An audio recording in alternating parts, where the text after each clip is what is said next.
partir de hoy opera desde las Islas Galápagos el avión Orión P3 de los Estados Unidos para combatir al narcotráfico y la pesca ilegal. 3 fusiles y 170 municiones encontró la policía en el carro utilizado por los sicarios que se disfrazaron de policías y asesinaron a una mujer que estaba hospitalizada en una clínica del norte de Guayaquil. Aglomeraciones e incidentes en la jornada de vacunación del Seguro Social. El Comité de Ética de la Asamblea recomienda la destitución del asambleísta Fabricio Villamar por el carnet de discapacidad. Las noticias en Televistazo con Alfonso Espinosa de los Monteros.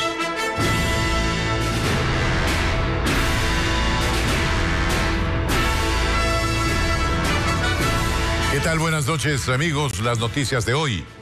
Estados Unidos ejecutará operaciones de vigilancia aeromarítima desde Galápagos para la lucha contra el narcotráfico, la pesca ilegal, entre otros delitos. Hoy llegó uno de los aviones Orión P3 al aeropuerto de San Cristóbal. Paul Romero viajó a la isla. El avión Orión P3 de Estados Unidos aterrizó por primera vez en la pista del aeropuerto de San Cristóbal en el archipiélago de Galápagos para iniciar sus operaciones de despliegue, abastecimiento y exploración en la lucha contra el narcotráfico y otros delitos. En la aeronave llegó el embajador de Estados Unidos en el Ecuador, Michael Fitzpatrick. Le recibió el ministro de Defensa, Osvaldo Jarrín. Las actividades ilegales conexas al narcotráfico han contaminado la isla y por esta razón Ecuador y Estados Unidos incrementaron la cooperación bilateral para actuar de forma conjunta. Si los narcos están aquí en las aguas de los Galápagos y es ahí, es acá donde están trabajando, es aquí donde tiene que estar la inteligencia, la información y las capacidades de interceptar, detener, judicializar. La pista del aeropuerto de San Cristóbal en las Islas Galápagos es considerada estratégica por su ubicación geográfica para la lucha contra el narcotráfico. Por esta razón operará desde aquí el avión Orión P3 de Estados Unidos. Según el ministro de Defensa, los narcotraficantes utilizan este espacio para sus actividades ilegales. Porque en torno del archipiélago de Galápagos se encuentran los 2 corredores del narcotráfico que avanzan hacia Norteamérica. De hecho, hace pocos días desapareció de la pista del archipiélago una avioneta que permanecía en cadena de custodia y en investigación por actividades ilícitas. El embajador reiteró su apoyo al Ecuador y al presidente electo Guillermo Lasso para combatir al crimen organizado. Estamos en conversaciones, claro que sí, apoyando con la transición como socios democráticos, pero nada más. Los detalles vienen después por el gobierno de Ecuador. Por su parte, el ministro aclaró que las operaciones del avión estadounidense en Galápagos no representan la concesión de una base militar. El avión P3, tanto del continente como de las Islas Galápagos, se va a sujetar a la planificación del Ecuador. Desde hoy las operaciones de vigilancia aeromarítimas se realizarán con 2 aviones Orión de Estados Unidos en espacio ecuatoriano. Desde el 2018 se retomó la vigilancia con una aeronave, pero los narcotraficantes buscan rutas para desaparecer de los radares. La policía encontró armamento de alto calibre en el carro que fue utilizado por sicarios que se disfrazaron de policías y asesinaron a una mujer que estaba hospitalizada en una clínica del norte de Guayaquil. Los criminales dispararon 16 veces sobre ella. La policía cree que hubo una equivocación. El blanco de este sicariato pudo haber sido un hombre que estaba asilado en esa misma casa de salud en días anteriores y que sobrevivió a un cuarto atentado. Bessie Granja nos actualiza este hecho que causó conmoción. 3 fusiles y 170 municiones son parte del armamento que se encontró en este vehículo abandonado en el suroeste de la ciudad. Fue utilizado por los sicarios que este miércoles entraron a una clínica privada de Guayaquil, donde asesinaron a una mujer de 40 años que permanecía hospitalizada. Pero en el auto hallaron también otras evidencias. En 9 municiones .40, 3 celulares, 3 cargadores de fusil, una pistola Glock de munición .40 y una gorra de uso aparentemente policial. Las investigaciones detallan que los sicarios, 2 de ellos vestidos como policías, ingresaron al centro médico y subieron hasta el 2º piso. Allí amenazaron al personal y preguntaron por el número de habitación donde estaba la víctima. Usaron un fusil y dispararon en 16 ocasiones. El comandante de policía, César Zapata, señala que se trataría de una confusión. Anteriormente, ahí en esa habitación ha estado un ciudadano que sufrió una tentativa en el sector de Pozorja. El ciudadano ya ha salido, dado de alta, delincuentes ingresan, van al 2º piso, van directamente a esa habitación, abren la puerta y proceden a hacer los disparos. Creemos que eso estaba direccionado al ciudadano que anteriormente se encontraba. La policía analiza los videos de las cámaras de seguridad para identificar a quienes cometieron este crimen. Fotos extraídas de los videos muestran a 2 de los atacantes, uno de ellos portando un fusil AM-15 y el otro disfrazado como policía. Ellos se movilizaron dentro del hospital con total libertad hasta llegar al cuarto de la víctima. Entonces ellos suben con la certeza de que el blanco que ellos estaban buscando todavía se encontraba. Pero ¿a quién realmente buscaban? A un hombre de 42 años quien registra antecedentes penales por tenencia ilegal de armas. Estuvo hospitalizado hasta el martes en esa misma clínica y en la misma habitación donde se encontraba la mujer que fue acribillada. El hombre es ahora la pieza clave en la investigación policial, pues a través de él se podrá conocer quiénes están detrás de esta muerte violenta, que dejó a 2 hijos en la orfandad y una familia que ahora pide justicia para Carla. Este último caso de sicariato forma parte de los 179 asesinatos que se han reportado en Guayaquil en lo que va del año 2021. Según la policía, las provincias donde más muertes violentas se registran hasta ahora en este año son Guayas con 86 crímenes, le sigue Manabí con 71 casos, El Oro con 49, y también está la ciudad de Quito, donde 46 personas han sido asesinadas entre enero y los primeros días de mayo.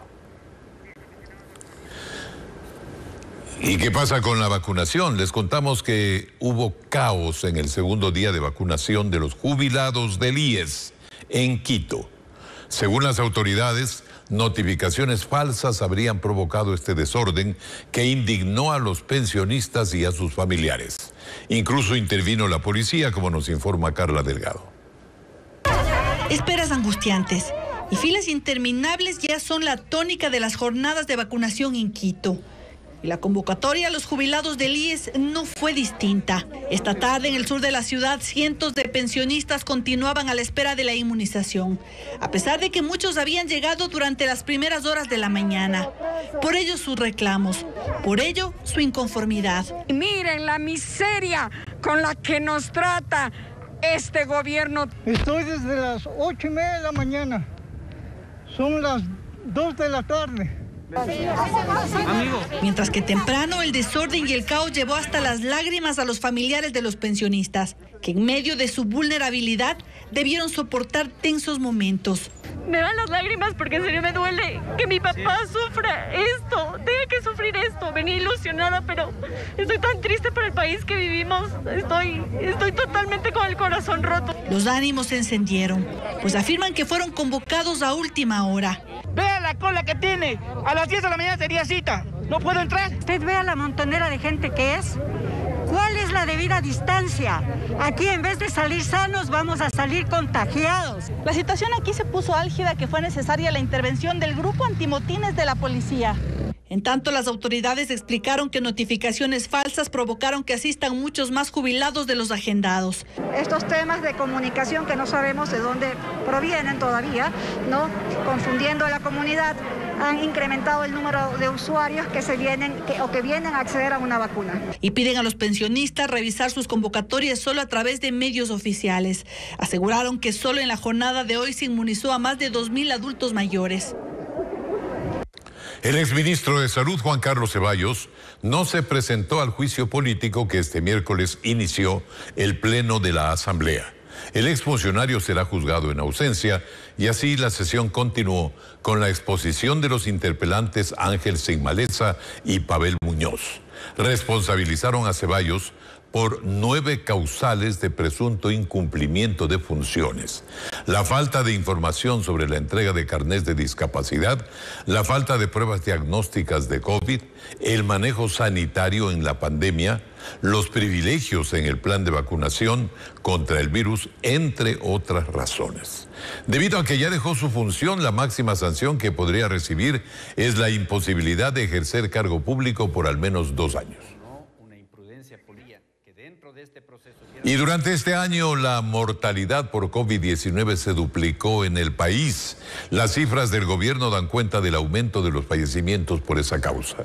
También se registra en exceso a quienes no son reportados por muerte por coronavirus. Francisco Garcés recogió las cifras. El exceso de mortalidad por COVID-19 en el país es palpable en las cifras oficiales. Según los reportes del gobierno, la mortalidad por la enfermedad se ha duplicado en los primeros 4 meses del año. Enero registró 808 fallecidos por el coronavirus. En febrero fueron 921. Marzo tuvo 1.015 muertos y abril cerró con 1.754 decesos por COVID-19. Hasta la fecha, este virus ha dejado en el país 18.907 fallecidos. Aunque el Ministerio de Salud siempre reporta la tercera parte, con las muertes sabemos que hay una gran transmisión. Más o menos se dice que por cada muerto hay 1.000 infectados. Según los reportes, la provincia con el mayor porcentaje de mortalidad es Santa Elena con el 16%, seguida de Manabí con el 11% y Guayas con el 8%. Y si bien Pichincha concentra el mayor número de casos del país, su índice de mortalidad es del 2,2%. El aumento de contagios y de fallecidos en Ecuador se muestra también al interior de las ciudades, en donde, además de los hospitales, otros servicios también aumentan su actividad. En Quito, por ejemplo, abril fue el tercer mes de mayor número de levantamiento de cadáveres fuera de los hospitales en lo que va de la pandemia. La empresa de residuos sólidos recogió 71 cuerpos, número que se había superado solo en julio y agosto del año pasado, meses en que se levantaron, respectivamente, 129 y 122 cuerpos. Me parece que la estrategia de confinamiento, creo que ahora habría que ahondar las medidas. Pero hay quienes ven con optimismo los próximos días. La cuarto confinamiento, creemos que vamos a llegar a un nivel bajo, importante para que no se saturen los servicios de salud. Más de las restricciones, el cuidado de la gente hace que baje enormemente la transmisión y vamos a tener una transmisión baja en las próximas 2 semanas. Solo en Quito la mortalidad de los 4 meses de este año es 61% mayor que el año pasado. Los hospitales trabajan al 100% o más de su capacidad. Pese a ello, 72 personas fallecen en la capital a diario por COVID-19. El presidente de la República, Lenín Moreno, en una disertación en Miami sobre la defensa de la democracia, dijo que con el socialismo del siglo XXI no se dialoga, que lo pertinente es derrocarlo. Dijo también que pensó en dejar su cargo al observar que la situación económica del país estaba lejos de ser lo que su antecesor promulgaba, pero afrontó la situación. Desde Miami, a donde acudió para participar como orador principal de un panel sobre fortalecimiento de la democracia, el presidente Lenín Moreno reveló que estuvo a punto de renunciar a su cargo cuando evidenció que la situación económica del país no era lo que le habían dicho. En esas circunstancias me encontraba yo, la verdad, y se los digo con toda sinceridad, inclusive pensé en renunciar. No había tal mesa servida, era una mesa vacía. Es más, ni siquiera la mesa existía ya, se lo habían robado todo,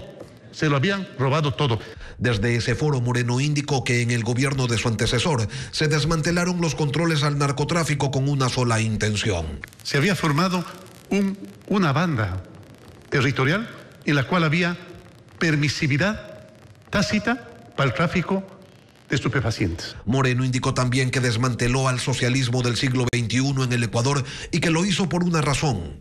Con las dictaduras no hay por qué dialogar. A las dictaduras hay que derrocarlas. Una cosa más, al hablar de corrupción, el jefe de Estado indicó que no se puede obviar la responsabilidad de quien escoge al que al final le termina robando. Porque ese es un tema que es muy difícil de resolver en nuestros países, muy difícil de resolver. Algún momento una persona me manifestó y me lo dijo de forma frontal, como acostumbra la gente: ojalá tuviéramos un mejor presidente. Yo les dije: ojalá tuviera yo un mejor pueblo también. El presidente de Ecuador también se refirió a la crisis política y social que se vive en Colombia. A su criterio, hay injerencias externas en la protesta que deben ser rechazadas. La protesta social no es violencia. Por eso, miren que las organizaciones de inteligencia de Ecuador han detectado la grosera intromisión, algo que el presidente de Colombia ya lo sabía y que yo por la mañana se lo dije. La grosera intromisión del dictador Maduro, de las manos sangrientas, corruptas de este dictador, es lo que está sucediendo en este momento en Colombia. En el evento disertaron también los expresidentes Mauricio Macri, Andrés Pastrana y Osvaldo Hurtado. Estaba previsto que se firme una declaración sobre acciones concretas de aplicación de los instrumentos que tiene la democracia para su defensa y fortalecimiento.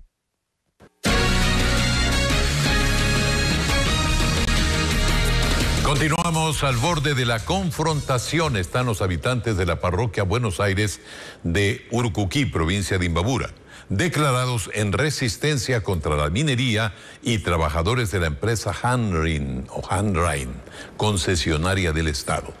Como informa Cristian Tinajero, los lugareños rechazan la presencia de la transnacional. Un grupo de habitantes de la parroquia La Merced de Buenos Aires, del cantón Urcuquí, se acogió al derecho a la resistencia. Rechazan todo tipo de actividad minera en su territorio. Por ello, desde el 20 de abril, vigilan día y noche la vía de ingreso a la localidad. No permiten el paso de maquinaria ni de personas extrañas. Por el motivo de que en la población ya vivimos lo que genera la violencia, una minería ilegal. Aquí somos todo el pueblo en una sola decisión. Queremos es nada, cero minería, que nos dejen vivir en paz. Advierten que cualquier actividad minera en la zona tendría un grave impacto ambiental. Además, aseguran que no se ha realizado la consulta previa, libre e informada, requisito necesario antes del inicio de un proceso de exploración o explotación minera. Y han impedido el paso de la empresa Hanrain al INBA que según ellos tienen adjudicado. Y frente a la resistencia de Buenos Aires, unos 300 trabajadores de la empresa minera Hanrain, provenientes de distintos puntos del país, se concentraron. Pugnan por ingresar al área concesionada, en la cual ya estuvimos trabajando en el año 2020. Lastimosamente fuimos agredidos por los pobladores. Nuestro campamento fue incendiado, fue dañada la infraestructura, la maquinaria. Gabriela Jaramillo, gobernadora de Imbabura, afirma que la empresa minera sí cuenta con la concesión para exploración. Nosotros emplazamos a los dos grupos que se encuentran en este momento en el área de conflicto para que se establezcan las mesas de diálogo a fin de que se pueda dar solución a esta problemática. Por su parte, Tyron Vega, alcalde de Urcuquí, considera que la situación que se vive en el ingreso a la parroquia Buenos Aires es peligrosa y puede terminar con un enfrentamiento. Por tanto, propone realizar un referéndum en la localidad. En que se hagan los procesos que están establecidos para el tema de la explotación minera. Mientras tanto, la minería ilegal recupera terreno montaña arriba, cerca de los yacimientos de oro de Buenos Aires, de donde fueron expulsadas más de 10,000 personas hace 2 años. Tras la declaratoria del sistema de cálculo de las pensiones jubilares como inconstitucional, el IES deberá modificar el mecanismo. Con ello, los montos aumentarían. Francisco Garcés recogió la visión de un experto. El 39% de las pensiones jubilares fueron reducidas inconstitucionalmente. Así lo determinó la Corte Constitucional, que invalidó la fórmula que aplica el IES para su cálculo. En el 2017, Richard Espinosa era presidente del IES y decía que, como las pensiones se calculaban sobre el promedio de los 5 años de mejor aportación del trabajador, había casos de aportes fraudulentos para garantizarse una mejor jubilación. Pero en lugar de controlar esos aportes, el IES decidió cambiar el sistema. El resultado fue que el 39% de las jubilaciones se redujeron en valores que van desde $1 hasta $200. Por eso la Corte consideró que la decisión es inconstitucional. Por lo tanto, las pensiones se calcularán haciendo un promedio de los sueldos de los 5 mejores años de aportación del trabajador. Debe ser una decisión muy técnica y que propenda a precisamente garantizar y precautelar la sostenibilidad del seguro de invalidez, vejez y muerte del Instituto Ecuatoriano de Seguridad Social. Ahora el IES tendrá 180 días para dictar las nuevas normas sobre el cálculo de las pensiones, aunque para Marco Morales ya estas reformas no son suficientes. Todos los actores comprometidos con los temas de la seguridad social se pongan en una mesa a reflexionar y a hacer una reforma integral a la ley de la seguridad social. La sostenibilidad del seguro social ya no da más. Es que el aumento del valor de las pensiones, si bien es un derecho, seguirá agravando la situación del IES. Desde el 2018 ya no hay para cubrir. 2018, el Instituto Ecuatoriano de Seguridad Social ha empezado a hacer desinversiones. La decisión de la Corte no es retroactiva, por tanto, los jubilados que recibieron pensiones reducidas desde el 2018 no podrán pedir que se les pague los valores que dejaron de percibir. El presidente Guillermo Lasso anuncia que Simón Cueva será el ministro de Economía y Finanzas en su gobierno. Así lo confirmó hoy en una entrevista con el diario El Comercio. Cueva es doctor en economía y al momento forma parte del equipo de transición del gobierno. Antes había ocupado cargos en el Fondo Monetario Internacional, en el Banco Central y también funciones académicas. Aún está pendiente conocer el resto de nombres de autoridades que estarán al frente de otros ministerios.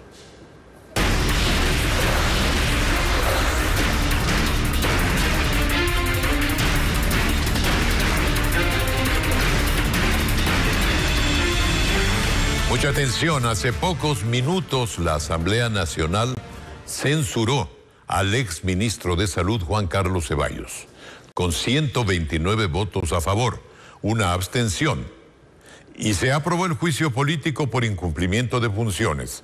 No podrá ejercer cargos públicos en los próximos 2 años. El Comité de Ética de la Asamblea Nacional decidió por unanimidad recomendar al Pleno la destitución del asambleísta Fabricio Villamar. Según los comisionados, Villamar no explicó ni justificó cómo obtuvo su carnet de discapacidad y las autoridades señalaron que hubo presuntas inconsistencias. Patricio Díaz está en la Asamblea. La última sesión de la Asamblea fue ya convocada para el 11 de mayo, es decir, en 6 días. En esa cita, o un día antes, podría estar uno de los últimos actos de fiscalización del Legislativo y contra uno de sus integrantes. El recientemente creado Comité de Ética recomendó al Pleno que Fabricio Villamar sea destituido luego de la investigación sobre cómo obtuvo su carnet de discapacidad. Un informe del Ministerio de Salud habría sido determinante. En el que señala que 3 asambleístas de los 4 que han obtenido carnet de discapacidades en este periodo 2017-2021 no tienen ninguna irregularidad, excepto el carnet del asambleísta Fabricio Villamar, quien habría recibido su carnet con inconsistencias. Y según la acusación del interpelante Rodrigo Coyaguazo, Villamar incumplió sus funciones al haberse beneficiado de exoneraciones en aranceles para la importación de un vehículo con el carnet de discapacidad que está en entredicho. Hemos también pedido información tanto a la Corte Nacional de Justicia, a la Fiscalía, a la SENAE, para determinar y poder tomar una decisión que más que de un punto de vista legal es una decisión política. El asambleísta Fabricio Villamar anticipó que se pronunciaría en cuanto sea notificado del informe, pues asegura que le fue negada una copia a pesar de haberla solicitado. En anteriores declaraciones insistió en que su condición y el carnet de discapacidad es un tema privado. Ejercer la ley, es decir, ejercer un derecho, es lo que ha hecho el ciudadano. Si el título no se lo dio al legislador Fabricio Villamar, se le dio al ciudadano Fabricio Villamar. El informe está ya en manos del presidente de la Asamblea, que tiene 5 días para ponerlo a conocimiento del Pleno, donde se decidirá si se destituye o no al legislador, a pocos días de concluir sus funciones. La presidenta del Consejo de la Judicatura rechaza que haya intereses que quieran tomarse la justicia. Esto luego de la remoción del vocal Fausto Murillo y sus declaraciones en ese sentido. Ya se presentó a su reemplazante, la vocal Elsie Celi. Aquí está el informe de Jacqueline Rodas. El Consejo de la Judicatura lleva poco más de 2 años en funciones y su pleno ya ha cambiado varias veces por renuncias o destituciones. Este miércoles se presentó a sus 2 nuevos vocales en una reunión con la Corte Nacional de Justicia. Se trata de Javier Muñoz en lugar de Jorge Moreno, quien renunció en noviembre pasado, y Elsie Celi Loaiza, en reemplazo de Fausto Murillo, recientemente removido por el Consejo de Participación. Murillo denunció que su salida responde a intereses que buscan tomarse la justicia. La presidenta del Consejo asegura que no es así. Rechazamos cualquier afirmación en contrario que pretenda siquiera insinuar que desde el órgano de gobierno se administra justicia. Mientras el presidente de la Corte, Iván Saquicela, saludó a los nuevos vocales, quienes también intervinieron. Para eso estamos aquí. Respeto la independencia de la función judicial y los hechos hablarán con mi presencia dentro del Consejo de la Judicatura. Nosotros muy respetuosos de las decisiones del Consejo en el ámbito de sus competencias y muy respetuosos con cada uno de ustedes. Tenemos que modernizar el sistema de justicia. No podemos trabajar con elementos arcaicos y obsoletos. Tenemos que digitalizar, tenemos que tener expediente digital. También se presentó al nuevo director general del Consejo de la Judicatura, Mauricio Río Frío. Entre tanto, Murillo no se da por vencido y presentó una acción de protección que se resolverá este jueves en audiencia. El expresidente de la República, Abdalá Bucaram Ortiz, deberá volver a arresto domiciliario. Así lo dispuso el juez de Guayas, Juan Paredes, una vez que el Consejo Nacional Electoral notificó formalmente que no ganó las elecciones en las que participó como candidato a la Asamblea Nacional. De este modo también se reactivan los procesos penales que enfrenta. Ya se ofició al comandante de la policía de la zona 8 para que ejecute la orden judicial, aunque el mes pasado, cuando se conoció que Bucaram perdió las elecciones, su defensa adelantó que buscará mecanismos legales para que no regrese al arresto domiciliario.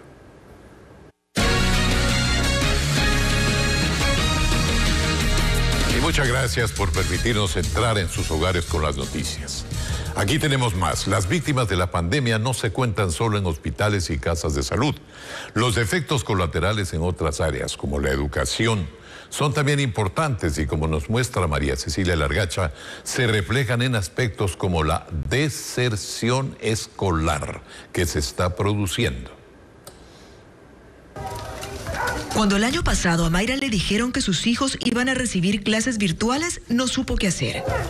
Tiene 8 hijos, 4 de ellos en edad escolar, y si ya pagar pensiones y comprar útiles era difícil, conseguir dispositivos electrónicos iba a ser imposible.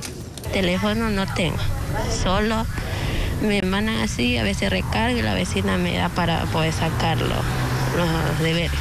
Mayra sobrevive criando pollos y vendiendo colas. En esta casa la prioridad es comer. Para el estudio no siempre alcanza. No tuve cómo pagar.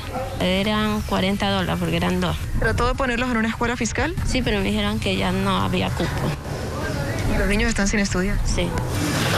El caso de Mayra no es único, ni siquiera es poco común. Es una realidad que se repite cada vez más en los hogares ecuatorianos. Y comprobarlo con números no es difícil. El Mariscal a febrero del 2020 tenía 2.300 estudiantes. En la actualidad, matriculados, no llegamos a 1.400. Ella habla de su colegio, el Mariscal Sucre de Guayaquil. A nivel nacional las cosas están así. Nos cuesta hablar de una cifra precisa y hablamos más de riesgo de abandono escolar. Tenemos un aproximado de un 3% en total de la población estudiantil, que son 4,5 millones de estudiantes en todos los sostenimientos, con un riesgo aproximado de un 3% de abandono escolar. Riesgo.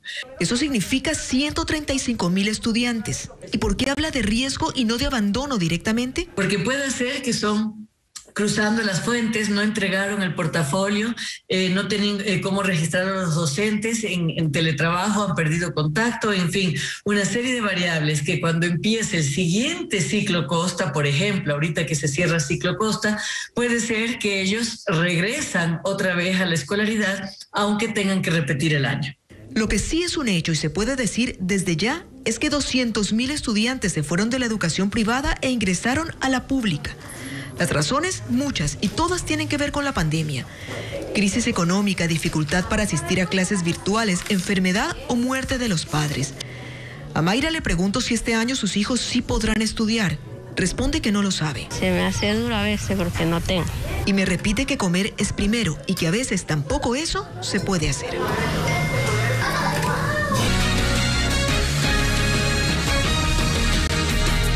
Santa Elena fue el escenario de un violento hecho esta tarde.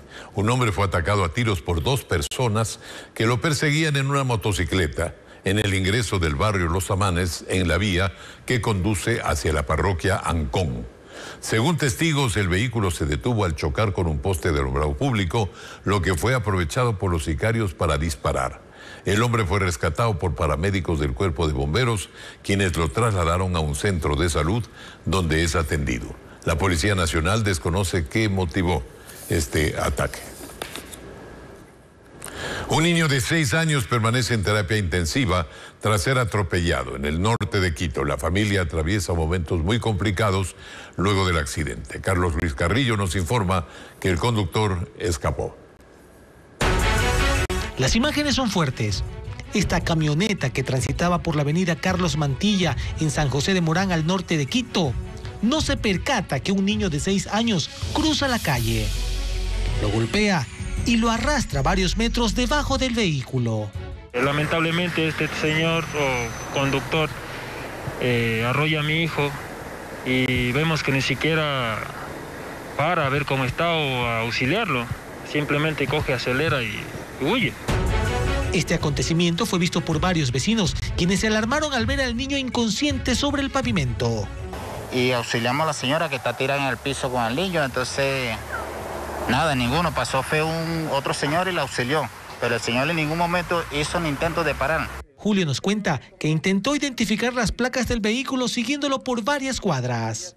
Ni bien vi el impacto, salí hasta coger la llave, no me demoré mucho, pero el carro en sí, sin embargo, sí iba súper veloz, iba súper rápido, entonces yo le seguí y de ahí abajo ya como hay intersecciones se desvió todo, entonces yo pregunté a alguien que vio y nadie vio.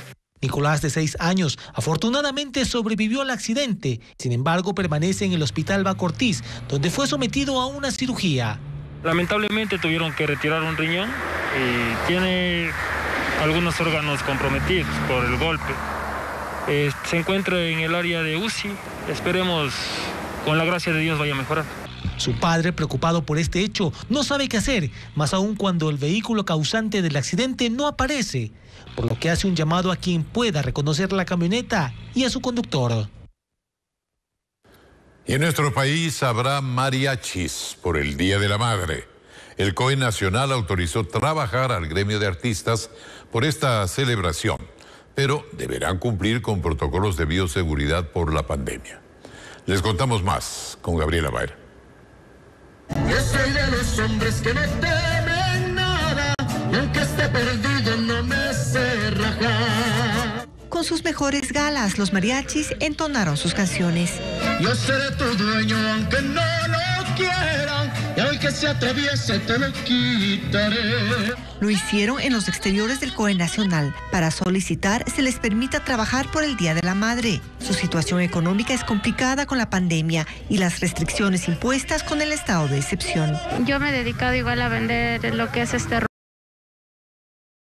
Aseguran que su trabajo ha disminuido en un 90%. Y este es el tiempo en el que nosotros podemos reunir algo de dinero, porque también necesitamos subsistir, pagar servicios básicos. Tras una reunión se autorizó a los artistas a trabajar este fin de semana, viernes, sábado y domingo, de 9 a.m. a 8 p.m., pero bajo la condición de que se cumpla un protocolo.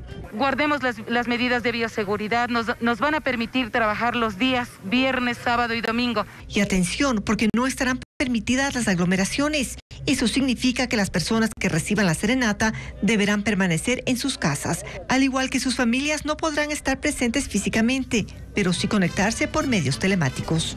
Un requisito indispensable es que esta actividad es externa, es decir, no pueden ingresar a domicilios ni hacer eventos en ningún espacio cerrado.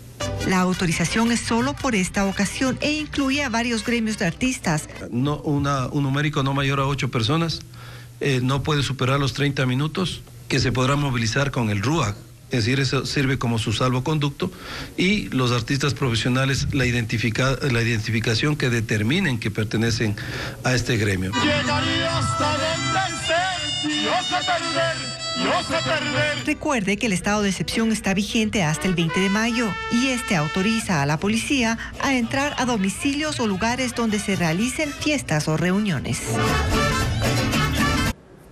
Terminamos, amigos. Muchísimas gracias por habernos acompañado. Mañana a la hora de siempre estamos con ustedes, pero sigan con la programación de Ecuavisa.